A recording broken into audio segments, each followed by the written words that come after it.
5장 1절로 5절의 말씀 우리 다 같이 합독하겠습니다. 시작. 블레셋 사람들이 하나님의 궤를 빼앗아 가지고 에베네셀에서부터 아스도세에 이르니라.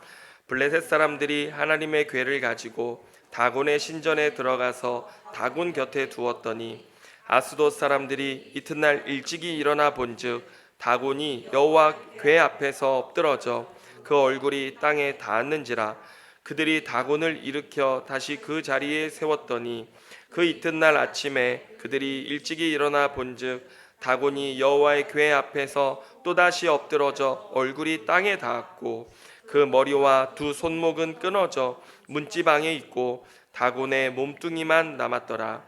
그러므로 다곤의 제사장들이나 다곤의 신전에 들어가는 자는 오늘까지 아스돗에 있는 다곤의 문지방을 밟지 아니하였더라.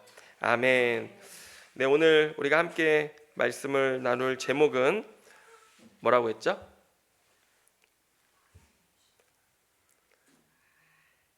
제가 아까 말씀드렸는데 아멘. 역시 김영규 집사님 역시 가장 총명하십니다. 네, 감사합니다. 제가 소정의 선물은 이따 따로 드리도록 하겠습니다. 네, 자, 그는 여호와시다라는 제목으로 함께 말씀을 나누도록 하겠습니다. 자, 오늘 우리가 실질적으로 사무엘상 5장, 6장, 7장 전반절까지 우리가 좀 큰 이야기 덩어리를 가지고 함께 말씀을 나누려고 합니다. 자, 사랑하는 여러분, 한 해를 마감하고 새해를 맞이하는 이 순간처럼 종교적인 열망과 염원이 극에 달해 있는 순간도 없습니다.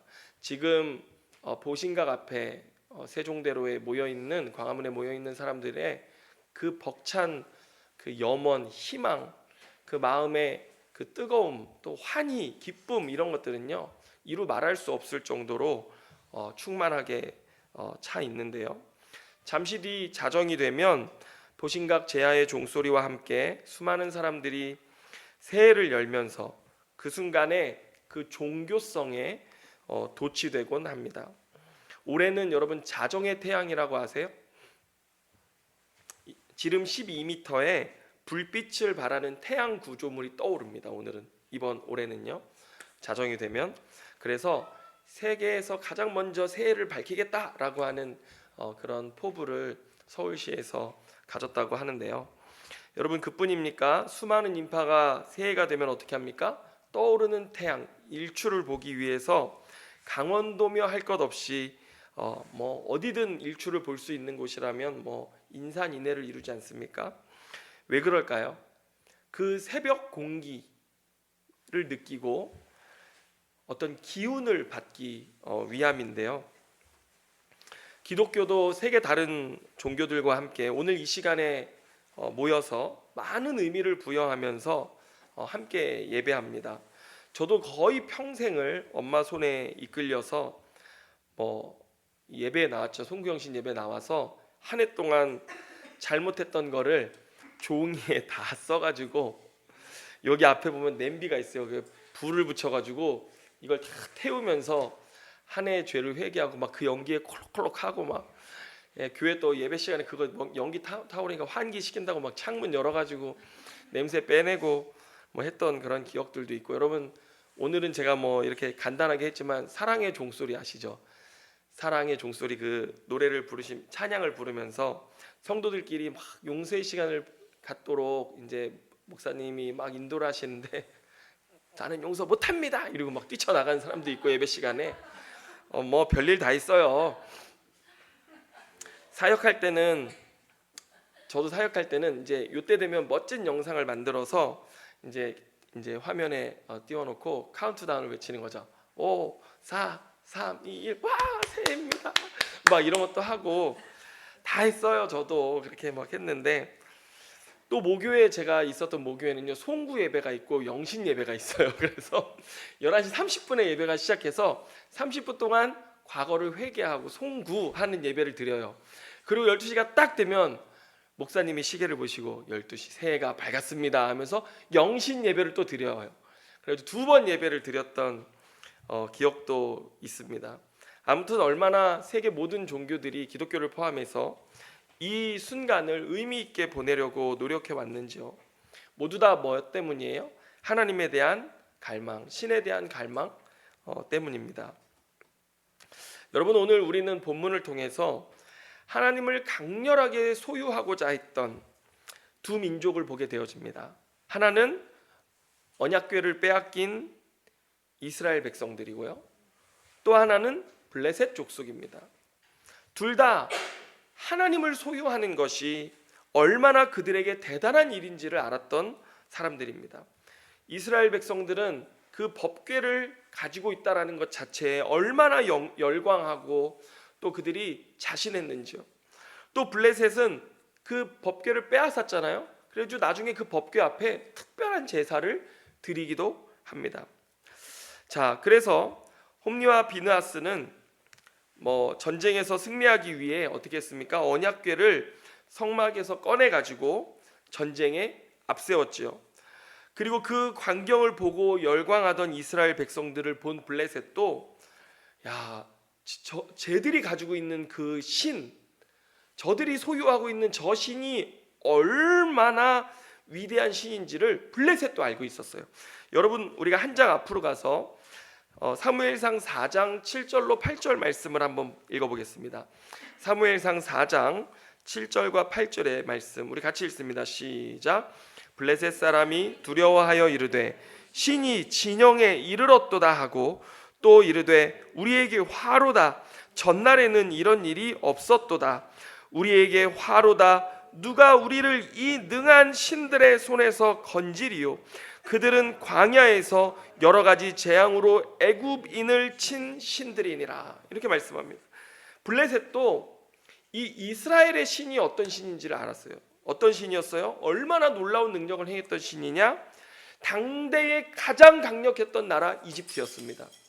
당대에 가장 강력했던 그 이집트를 이스라엘의 신이 어떻게 했어요?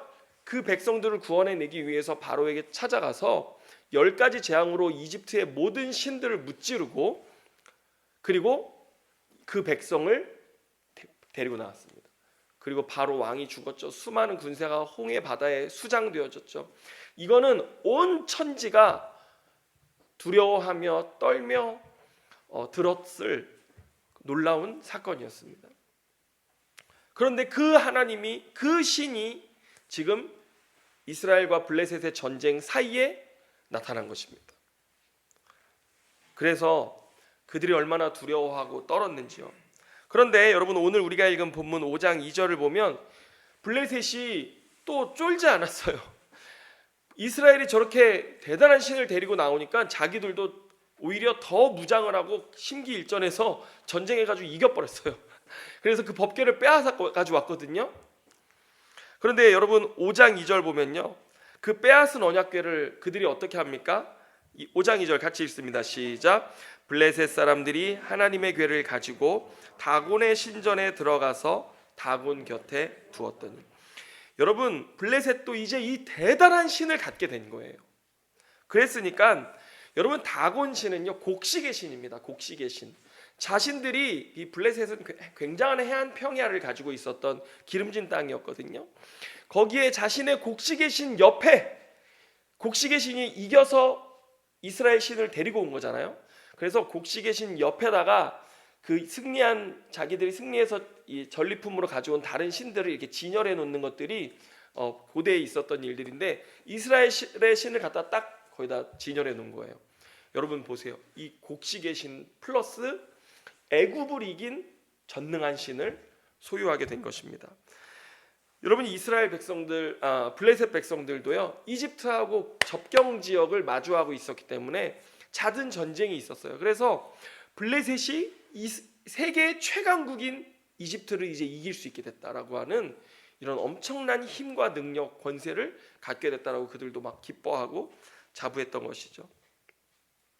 여러분, 우리도 신앙생활을 하면서 하나님을 우리 집에, 또 내 사업장에, 내 삶에 모시기 위해서 굉장히 열심을 내곤 합니다.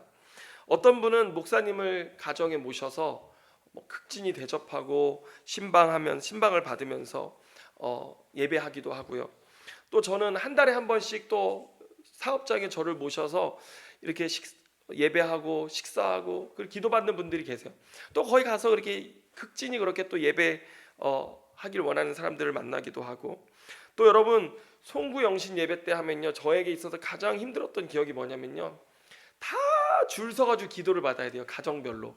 그러면은 뭐 빨리 가야겠다, 빨리 기도받겠다, 뭐 이런 사람들이 맨 앞에 서고 저희는 늘 맨 뒤에 서는 거예요. 그러면 새벽 1시고 2시고 기다렸다가 이제 헌금 드리고 기도받고 축복 기도받고 오는데 집에 오면 새벽 2시 3시니 제가 어렸을 때요, 그게 얼마나 힘들었는지 어려웠어요. 그런데도 이때 목사님이 주시는 축복을 받아야 되는 거예요. 새해 기도를 받아야 되는 것입니다. 여러분, 또 저를 만나는 사람들마다 아이를 데리고 와서 목사님 저희 아이를 위해서 축복 기도해 달라고 막 그러는 분, 카페에 와가지고 막 이러는 분도 계세요. 그리고 나종만 전도사님도 지난주에 오셔가지고 이제 병원에 이제 약 타러 오셨다가 왔으니 목사님께 기도를 받고 가야 된다며 자꾸 저에게 기도를 해달라고 자꾸 그래가지고 얼마나 제가 뿌리치고 도망갔는지 몰라요. 기도해드려도 되는데 제가 또 좀 그런 게 있습니다. 여러분, 또 한 주 전에 제가 22일인가요? 이 동네에 가면요, 맛있는 추어탕집이 있어요. 나중에 한번 모시고 갈게요. 아내와 이제 크리스마스 일정을 다 마친 거예요. 그래서 이제 우리 몸보신 하자. 그래서 추어탕집에 가가지고 추어탕을 먹어요. 그런데 그 주인분이 교회 다니세요. 화장실을 가는데 화장실 가는 통로 이 우측 벽면에 제단이 있어요. 제단. 성경책이 이따만한 게 이렇게 탁 펴져 있고요. 뭐 그것도 이렇게 고급 나무 교자상 같은 거에다 탁 이렇게 올려놔가지고 완전 그 앞에 보면 교회에서 나눠준 이 그 신방할 때 주는 액자 같은 거 있잖아요. 그것도 탁 해놓고 완전 무슨 제단처럼 꾸며놨어요. 그래가지고 뭐 그거에 뭐 남다른 은혜와 능력이 있기라도 한 것처럼 참 그렇게 해놓은 것들을 봤어요. 왜 그럴까요? 사업장에 누굴 모신 거예요? 주님을 모신 거예요. 하나님을 모신 거예요. 이런 믿음으로 사업을 하시는 것이죠. 또 여러분, 저와 여러분들도 신앙생활하면서 우린 예배 때, 기도 때 뭘 받고 싶어 해요? 하나님으로부터 오는 그 거룩한 은사들이 내 안에 있길 원하고 능력이 있길 원하고 막 그러잖아요. 예전에 제가 김천에서 사역할 때 이제 사역을 마치고 이제 서울로 올라오는데 저희 학생회 그 학생 하나가 있었어요. 제가 좀 아끼고 이렇게 예쁘게 봤던 학생이었는데 그 교사가 갑자기 그 학생 손을 잡고 저에게 막 달려오더니 야, 목사님 이제 가시는데 목사님 이 성경책 네가 받아 그러는 거예요. 그 책은 구약부터 신약까지 제가 즐겨보는 구절들에 다 형광펜 칠을 해놓고 제가 손때 묻은 성경책, 귀한 성경책이거든요. 비싼 거예요. 독일 주석 성경이라고 해가지고 아주 좋은 성경이에요. 그런데 그 책을 달라는 거예요. 그 줄 수밖에 없겠죠. 마치 그 성경에 무슨 엄청난 능력과 막 은혜가 깃든 막 너의 보물로 삼아야 된다 이런 분위기예요. 그래가지고 그 목사님의 그래야 제가 그 뒤로는요 성경책을 안 쓰고 아이패드를 쓰잖아요. 제가 못 뺏어가게 제가. 그래서 제가 그 뒤에 또 그 몇만 원을 들여가지고 성경을 또 목회자는 또 이 성경책이 비싸요. 그래가지고 그 산다라 애먹었어요. 그런데 그거 달라 그러니까 또 안 줄 수 있어요. 그래가지고 그것도 주고 왔어요. 제 아내는요 영성 수련회를 갔어요. 근데 중국인들이 참여한 거예요. 근데 한 중국인이 기도 제목을 냈어요. 애가 안 생긴대요. 그래가지고 우리 아내가 입고 있던 조끼를 탁 벗어가지고 딱 입혀줬대요. 아쉽게도 우린 아들만 셋이라 가지고 이거 걱정스러운 거예요. 그런데도 뭐예요? 뭔가 이런 것들을 입으면 저 사모님의 저 조끼를 입으면 마치 아이도 생기고 자식도 생길 것처럼 원하시면 벗겨가시기 바랍니다. 여러분, 우리가 송구영신 예배 드리고 나면요 신년 성구도 막 뽑잖아요. 그런데 여러분 이게 무슨 운세 뽑는 거 아닙니다. 있습니다. 오늘 있습니다. 그래 마치 하나님이 나에게 주시는 그 말씀을 받기 위해서 이 올 한 해 이 말씀이어야 되는 거. 어떤 사람들은요 하나님이 나에게 어떤 말씀을 주실까? 하나님 말씀으로 응답해 주신다는데 도대체 말씀으로 어떻게 응답해 주시는지 모르니까 어떻게 하는 줄 아세요? 성경책을 딱 모아놓고 딱 펴가지고 이렇게 봐가지고 제일 마음에 드는 말씀이 이건 내게 주시는 말씀이다 막 이렇게 받는 사람들도 있고 막 그래요. 절대 성경을 그렇게 보시면 안 됩니다. 진짜로 진실로요. 예? 그래가지고 또 요 성구 뽑을 때도 신년의 첫 시간을 우리가 말씀으로 시작하고 또 말씀에 대한 애정과 열정, 소중함을 느끼게 하기 위해서 이렇게 하는 것이잖아요. 그런데 어떤 주술적이고 신비로운 의식을 하는 것처럼 딱 뽑았는데 말씀이 마음에 안 드는 거예요, 이게. 그래가지고 이거 목사님 다시 뽑으면 안 될까요? 막 이러는 사람들도 있잖아요. 뽑으세요. 이러면 또 탁 뽑았다가 이거 너무 좋다 막 이래죠. 목사님 이건 무슨 뜻이에요? 막 저한테 물어보면 제가 또 그거 다 설명해드리고 올 한 해 그게 내 삶에 이루어질 것 같은 그런 뭔가 그런 기대감 때문에 그렇게 하시는데 여러분 그런 거 아닙니다. 올 한 해 첫 시간 우리가 하나님의 말씀으로 시작하자, 하나님의 말씀 새기자라는 그런 뜻이지 절대 그 말씀 그래서 그 말씀에 오늘 여러분 뽑을 때 갑자기 화로다 이런 거 나온다 할지라도 독사의 자식들아 이런 거 물론 없겠지만 그런 거 나온다 할지라도 여러분 상처받지 마시고 그런 거 아니에요. 절대 그런 거 아닙니다. 기독교는 그런 거 아니에요. 그래서 여러분 사람들을 보면요, 어찌 됐든 어떤 이유로라도 정말 하나님을 나에게 내가 소유하고 싶고 그 능력을 갖고 싶고 말씀을 갖고 싶고 막 어떤 기적을 체험할 것 같은 것들을 막 갖고 싶어 하잖아요. 그런 일들이 우리의 삶에도 참 많이 있는데 여러분 오늘 본문을 보세요. 오늘 우리가 읽은 5장 6장의 내용은 뭐냐면 하나님을 소유하는 일이 얼마나 위험천만한 일인지를 우리에게 보여주고 있습니다. 여러분 블레셋 사람들이요 여호와의 법궤를 탈취하자 그들은 기쁨으로 법궤를 자기들의 다곤 신전에 갖다 둡니다. 그러자 어떤 일이 일어났습니까? 3절과 4절 우리 다시 한번 읽습니다. 제가 읽어드리겠습니다. 3절 4절 아스돗 사람들이 이튿날 일찍이 일어나 본즉 다곤이 여호와의 궤 앞에서 엎드러져 그 얼굴이 땅에 닿았는지라. 그들이 다곤을 일으켜 다시 그 자리에 세웠더니 그 이튿날 아침에 그들이 일찍이 일어나 본즉 다곤이 여호와의 궤 앞에서 또다시 엎드러져 얼굴이 땅에 닿았고 그 머리와 그 두 손목은 끊어져 문지방에 있고 다곤의 몸뚱이만 남았더라. 아멘. 여러분 다곤 신상이 어떻게 됐어요? 주님의 궤 앞에 엎드려져 가지고 머리를 쳐박고 주님을 경배하고 있는 것입니다. 다시 세워놨더니 어떻게 했어요? 이번에는 팔다리를 다 끊어버렸어요. 목이랑 팔다리 다 끊어가지고 여러분 어떻게 됐어요? 본문 보면 뭐라고 그래요? 그 머리와 두 손목은 끊어져 문지방에 걸터 있는 거예요. 그래가지고 이후로 오늘날까지 이 저자가 사무엘상을 기록할 그때까지 블레셋 사람들은 다 그 다곤 신전에 가면 문지방을 밟지 않을 정도로 그런 흉흉한 일들이 일어났던 것입니다. 여러분 블레셋 사람들이 범했던 죄가 무엇이냐면요, 이스라엘 백성들하고 똑같이 하나님을 소유하려고 했는데 어떻게 소유하려고 했어요? 우상의 하나로, 힘의 하나로, 성공과 그들의 삶에 원하는 일들을 이루어 줄 수 있는 어떤 능력으로 소유하고자 했던 것입니다.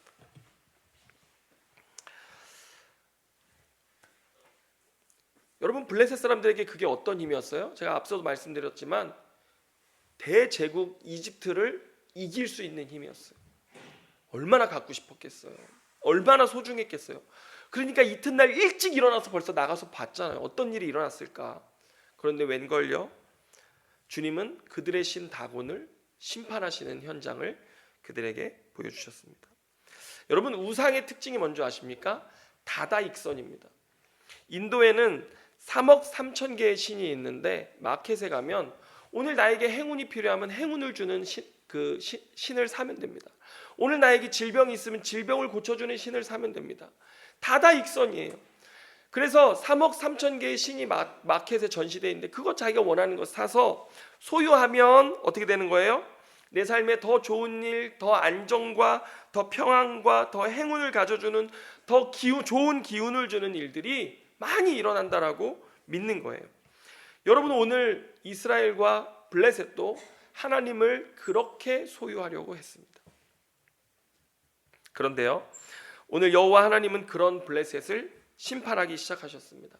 오늘 본문 우리가 6절을 보면 다곤 신을 치신 것뿐만 아니라 6절 말씀 뭐라고 합니까? 같이 읽습니다. 6절 시작. 여호와의 손이 아스돗 사람에게 엄중히 더하사 독한 종기의 재앙으로 아스돗과 그 지역을 쳐서 망하게 하니. 여러분, 이 엄중히 더하셨다, 주님의 손이 엄중히 더했다는 건 뭐냐면요, 더 무겁게 짓눌렀다라고 하는 것입니다. 그래서 다곤 신이 심판받았을 뿐만 아니라 그 아스돗 지역의 사람들이 무슨 독한 종기가 나는 이런 병, 그래서 나중에 보면요, 이들이 여호와께 뭘 바치냐면은 쥐의 형상과 종기의 형상을 금으로 만들어서 바칩니다. 아마도 뭐 패스트 같이 그 쥐로부터 기인한 어떤 질병이 그들에게 생겼다라고 생각한 것인 것 같아요. 그래서 그들이 그 질병 종기로 인해서 엄청난 환란이 임하기 시작했고 수많은 사람들이 죽어나가기 시작하는 일을 경험한 것입니다. 그래서 그들이 어떻게 하냐면 이제 그 언약궤를 다른 지역, 블레셋은 5개 지역 연합체거든요. 그런데 이제 아스돗에서 어디로 보내냐면 가드라는 지역으로 보냅니다. 그랬더니 거기서도 똑같이 엄청난 재앙과 환란이 일어나는 것입니다. 그래가지고 또 가드 사람들이 그거를 에그론이라는 지역으로 보냈더니 거기에도 똑같이 하나님의 심판이 일어나는 거예요. 나중에는요, 이 5개 지역이 다 그 심판 가운데 수많은 사람이 죽어나가는 일들. 그래서 여러분 11절 12절 한번 보시겠어요? 11절 12절 같이 읽습니다. 시작.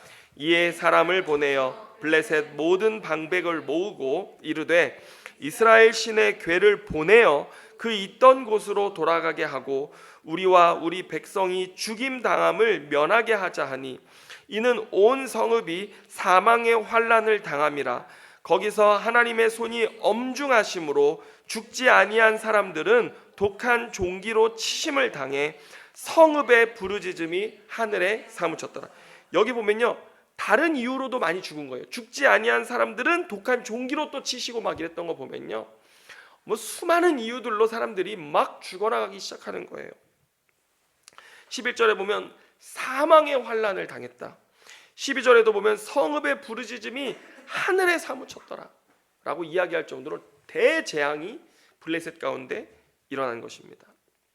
여러분, 오늘 송구영신의 이 밤에 우리가 하나님을 예배하면서 가장 먼저 우리의 삶에서 우리가 벗어버려야 할 것이 한 가지가 있다면 그것은 바로 하나님을 소유하려고 하는 것입니다. 하나님, 올해는 우리 사업이 잘 되게 해주십시오. 하나님, 올해는 건강하기를 원합니다.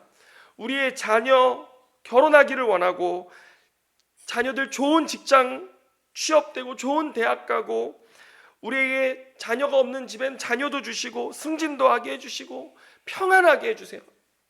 아무 나쁜 일 없게 해주시고 뭐 이런 것들 막 우리 구하잖아요. 여러분, 이게 다 하나님을 소유하려고 하는 일입니다. 우리가 교회에서 사용하는 1:1 양육교재 3권에 보면 두 가지 삼각형 도표가 나와요. 첫 번째 도표는 이렇게 역삼각형으로 되어 있는데 이 끝 모서리에 꼭지에 내가 있습니다.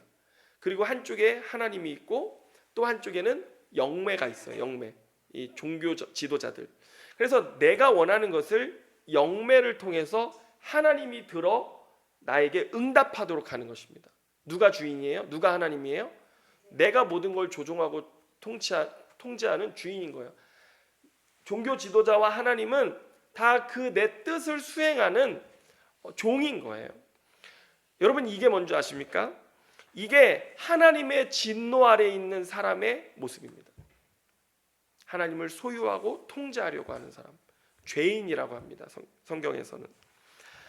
그래서 내가 내 인생에 구원받은 사람, 내가 내 인생의 주인 된 사람, 아직 구원받지 못한 사람들의 표본이 이런 모습입니다. 보세요. 어떻게 해서든지 나를 위해서 수단과 방법을 가리지 않고 영적 지도자들을 움직여서, 그것이 제가 영매로 표현했지만 수많은 종교 지도자들일 수도 있습니다. 어떤 종교적 방법, 노력을 해서라도 신을 움직여서 나를 잘되게 하기 위해서 살아가는 것, 이게 하나님 없는 자들의 삶의 특징입니다.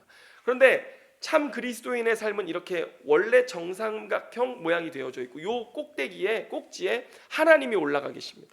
나는 이쪽 한쪽에 있고 이쪽 한쪽에는 하나님의 모든 자원이라고 되어져 있어요. 그래서 하나님의 뜻이 내게 임했을 때 나는 그 말씀의 뜻에 따라 순종하면 하나님의 이 모든 자원이 하나님의 뜻을 순종하고 수행하는 내 삶에 공급되어지는 것입니다.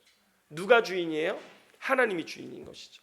하나님이 주인 되셔서 우리의 삶을 통치하시고 다스리실 때 우리는 그 일에 순종하고 따르면 하나님의 모든 자원으로 우리에게 채우시는 원리가 나와 있는 것입니다. 여러분, 이게 하나님의 통치와 다스림 뜻에 복종하는 참된 그리스도인의 모습입니다. 여러분, 하나님을 우상화하고 하나님을 소유하고 그분의 능력을 이용하려고 했던 자들의 말로는 무엇이었습니까?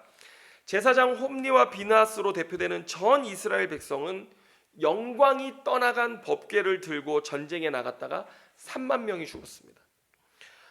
홈니와 비나스도 죽었고 엘리 제사장도 그 법궤를 빼앗겨간 일 때문에 놀라 넘어져 목이 부러져 죽는 하나님의 심판 아래 떨어지게 되었고, 또 이 전리품으로 법궤를 가져갔던 블레셋 백성들조차도 이스라엘과 똑같은 하나님의 심판 아래 환난과 전염병의 재앙으로 수많은 사람들이 죽는 일들을 경험했습니다.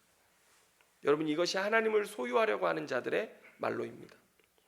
하나님은 이 일을 통해서 이스라엘 땅과 블레셋 온 땅에서 하나님 자신이 어떤 하나님이신지를 나타내기 시작했습니다.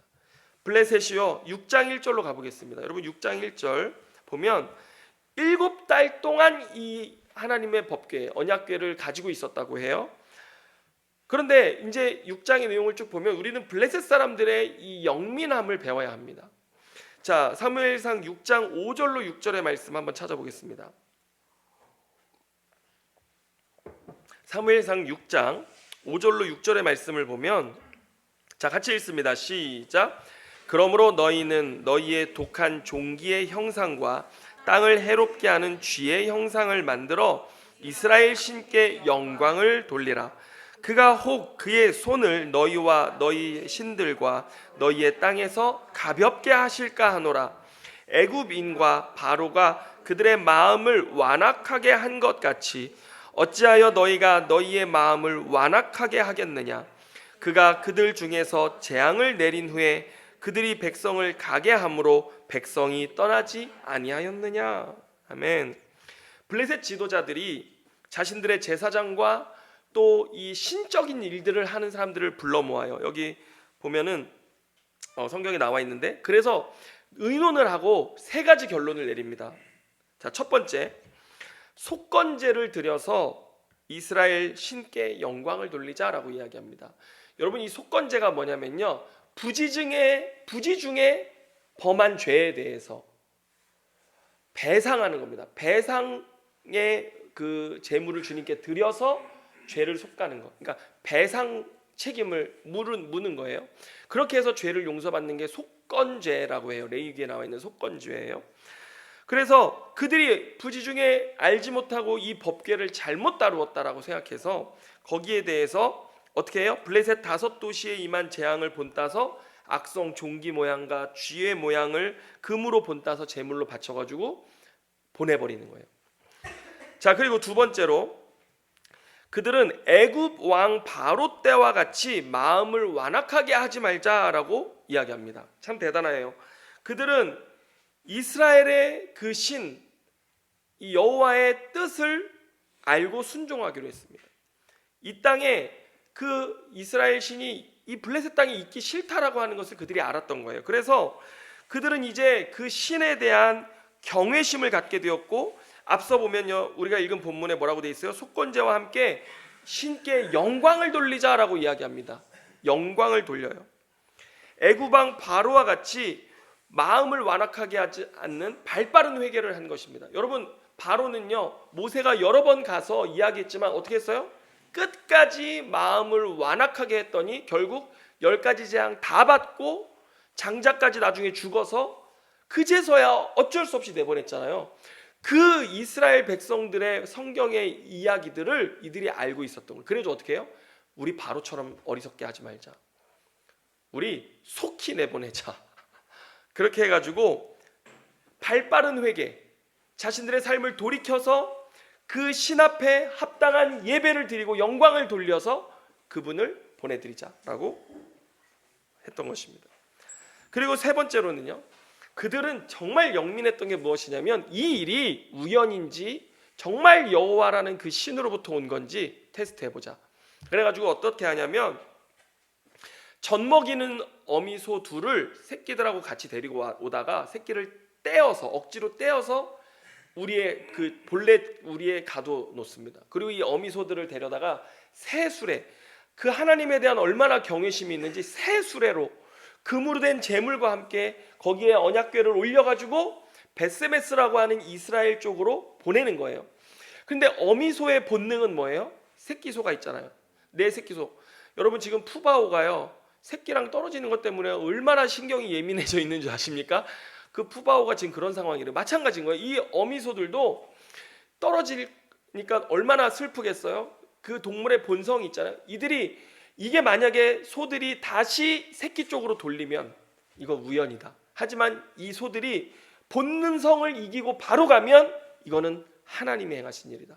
그 이스라엘의 신이 행하신 일이다라고 자기들이 테스트까지 하기로 한 거예요. 그런데 어떻게 돼요? 곧바로 갑니다. 베세메스로 곧바로 가는 거예요. 그래서 그들은 깨달았어요. 이 일은 진정 하나님이 하신 일이구나 라고 하는 것을 알았어요. 여러분, 지나온 시간을 뒤로하고 새로운 시간을 맞이하는 이때에 우리가 세상 그 어떤 사람들보다 영민하게 맞아들여야 할 참 지혜가 있습니다. 그것은 바로 하나님이 어떤 하나님이신지를 우리가 아는 것입니다. 여호와의 언약궤는 뭐냐면 그 언약궤 이렇게 두 천사가 서로를 이렇게 마주하면서 언약궤 뚜껑을 이렇게 덮고 서로를 향해 이렇게 마주보고 있어요. 그 뚜껑 위에가 시은좌라고 해서 하나님의 통치 보좌입니다. 보좌. 그래서 이 언약궤, 법궤가 뜻하는 건 뭐냐면 하나님의 이동식 통치 보좌예요. 그러니까 언약궤를 어떻게 다뤄야 하는지를 올바로 알았고 또 참으로 알아야 했던 것은 뭐예요? 이스라엘 백성들이 이곳은 하나님의 통치가 있는 곳이라는 것을 그들이 먼저 알았어야 했던 것입니다. 그리고 이 언약궤가 가리키는 것은 다름 아닌 하나님의 통치, 하나님의 말씀을 뜻하는 것이었습니다. 하나님의 말씀을 아는 것이 그분을 아는 것이고 그분을 알고 그 뜻대로 순종하며 사는 것이 그분의 통치에 순종하는 언약 백성의 마땅한 삶이었습니다. 그런데 도리어 그들은 하나님과의 관계는 뒤로하고 그 힘과 능력만을 소유하려고 했던 것이었고 그것이 하나님의 진노를 불러일으켰습니다. 여러분, 인간의 죄 중에 가장 큰 죄가 있다면 하나님을 하나님으로 인정하지 않는 죄입니다. 반역죄인 것이죠. 그분을 인격이 아닌 한낱 어떤 힘을 가진 물건이나 조종할 수 있는 존재로 격화시키는 것이 하나님을 떠난 인간이 하는 죄입니다. 여러분, 출애굽기 19장에 보면 시내산 위에 강림하신 여호와 하나님이 어떤 분이셨는지 여러분 기억하시기 바랍니다. 백성들은 그분을 만나기 위해서 시내산에 이제 하나님이 강림하시는 거예요. 3일간 자신을 성결케 하고 진을 성결케 했습니다. 성결치 않고 그분을 만나는 것이 얼마나 두려운 일이었는지 그들은 알았고요. 심지어 우레소리와 번개와 연기와 불과 지진 속에 임하시는 하나님, 그들이 보았을 때 경계선을 쳤어요. 우리가 아무리 성결하게 했어도 이 경계선을 넘어 산 위로 하나님께로 가까이 가는 것이 하나님이 우리를 쳐서 죽게 하는 일임을 알았기 때문에 심지어 제사장들조차도 또다시 그들의 정결함을 체크해야 됐습니다. 그래서 그때 그 하나님의 임재하셔서 말씀하시는 것을 들었던 첫 백성들이 모세에게 뭐라고 했냐면요, 우리가 더 이상 죽을 것 같아서 그 말씀을 못 듣겠으니 모세 당신이 듣고 우리에게 말씀해 주어라. 그럼 우리가 듣겠다라고 이렇게 얘기할 정도였어요. 여러분, 이스라엘 백성들에게 하나님은 원래 이런 분이셨습니다. 그런데 오늘 사무엘상의 홈리와 비느하스는 하나님은 이런 경외의 대상이 아니었어요. 그들에게 자신의 목적대로 뜻대로 사용할 수 있는 우상일 뿐이었던 것입니다. 여러분, 성경에 하나님의 또 다른 이름이 등장합니다. 그것은 바로 소멸하는 불이라는 이름입니다. 신명기 4장 24절에 보면 너의 하나님 여호와는 소멸하는 불이시요 질투하시는 하나님이시라 이렇게 말씀하십니다. 여러분, 김혜권 교수님께서 그분의 그 주석에 이런 말씀하셨어요. 세계 고등 종교의 신체험 중에서 이스라엘 신의 독특성이 있는데 그것은 무엇이냐 하면은 죄를 향해 돌격하시고 돌파하시는 그 신의 공격성이다라고 이렇게 말했습니다. 그래가지고 지성소에 1년에 한 번 자기를 정결케 하고 나아간 대제사장까지도 부정하면 공격해버리시는 특성, 이게 이스라엘 신 하나님의 특성이다라고 이야기하는 것입니다. 그런데 더 독특한 것 하나가 있는데 죄를 향해 돌격하시는 이 하나님께서 이스라엘을 사랑하사 그 이스라엘 백성들에게 은혜를 베푸시는 하나님으로 자기를 나타내시는데 결국 어떻게 하시냐? 십자가에서 자신의 몸에 온 인류의 죄를 뒤집어 쓰고 그 몸을 공격해 희생하시는 하나님으로 자신을 드러내시는 이 놀라운 신의 독특성을 가지고 있다라고 말씀하는 것입니다. 이로써 하나님은 우리에게 자신이 어떤 하나님이신지를 계속해서 알게 하시는데요.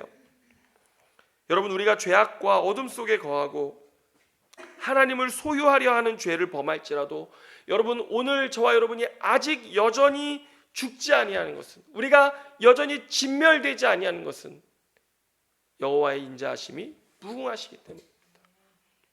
그분의 오래 참으시는 사랑과 인내 때문에 우리는 그 십자가의 언약으로 말미암아 아직 죽지 않고 하나님 앞에 예배하는 것입니다. 여러분, 우리가 예배 시간에 나올 때 정말 그 이스라엘 백성들이 여호와 하나님을 시내산에서 배웠던 것처럼 우리를 청결하게 하십시오. 우리를 돌아보고 또 돌아보고 회개하고 또 회개하면서 청결한 심령으로 이 자리에 나오고 그분을 경외함으로 우리가 주님을 예배하고 그리고 그분의 말씀을 듣는 것, 그분의 사랑 앞에 나아가는 것, 이것이 우리가 하나님 앞에서 가져야 할 참된 태도이고 하나님과의 관계라고 하는 것입니다. 베드로후서 3장 8절로 9절 말씀은 이렇게 말합니다.